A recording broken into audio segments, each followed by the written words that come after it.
नमस्कार, आप देख रहे हैं TBS न्यूज डिजिटल। आज हम चर्चा करेंगे दो बड़े राज्यों हरियाणा और जम्मू कश्मीर में हुए चुनावों के नतीजों की।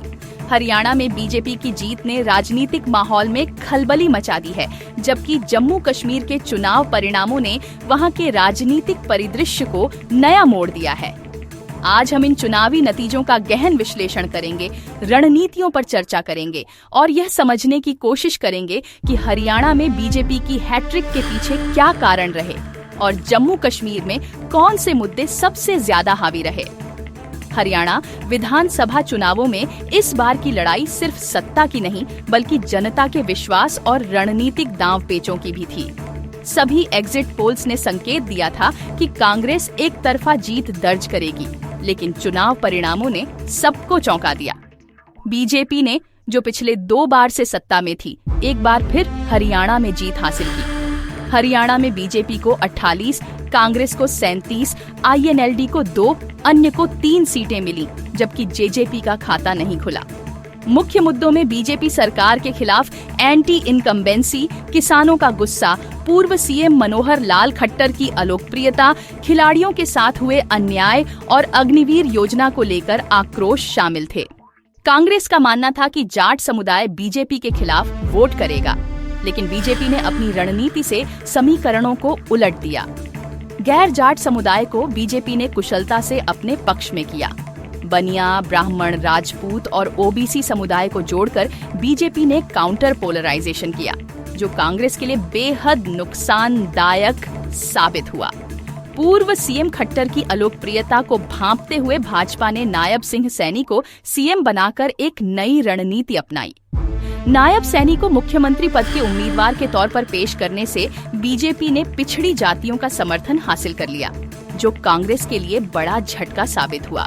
कुमारी सैलजा के माध्यम से दलित उपेक्षा का मुद्दा उठाने में बीजेपी सफल रही, जिससे सैलजा ने चुप्पी साधकर भाजपा के प्रचार को अनजाने में समर्थन दिया। दलित वोटों का गठबंधन करते हुए बीजेपी ने पिछले चुनावों में 4 सीटों से बढ़कर इस बार 7 सीटें हासिल की।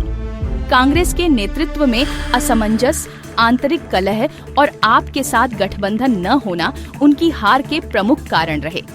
अब जम्मू कश्मीर की बात करें तो यहाँ चुनावों का नतीजा कुछ हद तक अनुमानित था। बीजेपी ने जम्मू क्षेत्र में अपनी पकड़ मजबूत बनाए रखी, जबकि कश्मीर घाटी में नेशनल कॉन्फ्रेंस और कांग्रेस का दबदबा रहा। जम्मू कश्मीर में NSC कांग्रेस गठबंधन को 49, PDP को 3, बीजेपी को 29, AIP को 1 और अन्य के खाते में 8 सीटें गईं। इसी के साथ NC कांग्रेस गठबंधन जम्मू कश्मीर में जीत हासिल करने में सफल रहा। यहाँ प्रमुख मुद्दे बेरोजगारी, धारा 370 का हटना और सुरक्षा के मामले रहे। वहीं बीजेपी ने कांग्रेस नेशनल कॉन्फ्रेंस के पाकिस्तान से संबंध और परिवारवाद का मुद्दा उठाया। जम्मू में बीजेपी ने विकास और सुरक्षा को लेकर चुनाव लड़ा, जिसमें वे सफल रहे, जबकि कश्मीर घाटी में बीजेपी को पारंपरिक पार्टियों से कड़ी टक्कर मिली। परिणाम बताते हैं कि चुनावी रणनीति, सही सीट बंटवारा और वोट ट्रांसफर ने भाजपा से जीतने की चाबी दी। धारा 370 हटने के बाद से घाटी में बीजेपी के लिए माहौल चुनौतीपूर्ण रहा है और इस चुनाव के नतीजे भी यही दिखाते हैं। हालांकि जम्मू में बीजेपी की जीत से यह साफ हो गया कि वहां के लोग अभी भी पार्टी की नीतियों का समर्थन कर रहे हैं। जम्मू कश्मीर में नेशनल कॉन्फ्रेंस और PDP जैसे क्षेत्रीय दलों का दबदबा बरकरार रहा। इन पार्टियों ने अपने पारंपरिक वोट बैंक को साधे रखा और घाटी में बीजेपी को बढ़त बनाने से रोक दिया। तो दोस्तों, हरियाणा और जम्मू कश्मीर के इन चुनाव नतीजों ने हमें ये साबित कर दिया कि राजनीति में कभी कुछ भी निश्चित नहीं होता। जनता के फैसले कई बार चौंकाने वाले होते हैं। अब ये जानना दिलचस्प होगा कि इन चुनावी नतीजों के बाद हरियाणा और जम्मू कश्मीर की राजनीति में क्या बदलाव आते हैं। क्या हरियाणा के नतीजे कांग्रेस के लिए एक सबक साबित होंगे और क्या बीजेपी अपनी स्थिति को मजबूत बनाए रखेगी? क्या जम्मू कश्मीर में बदलेगा राजनीतिक परिदृश्य? आपकी क्या राय है इन चुनावों के नतीजों के बारे में? हमें अपने विचार कमेंट में बताएं।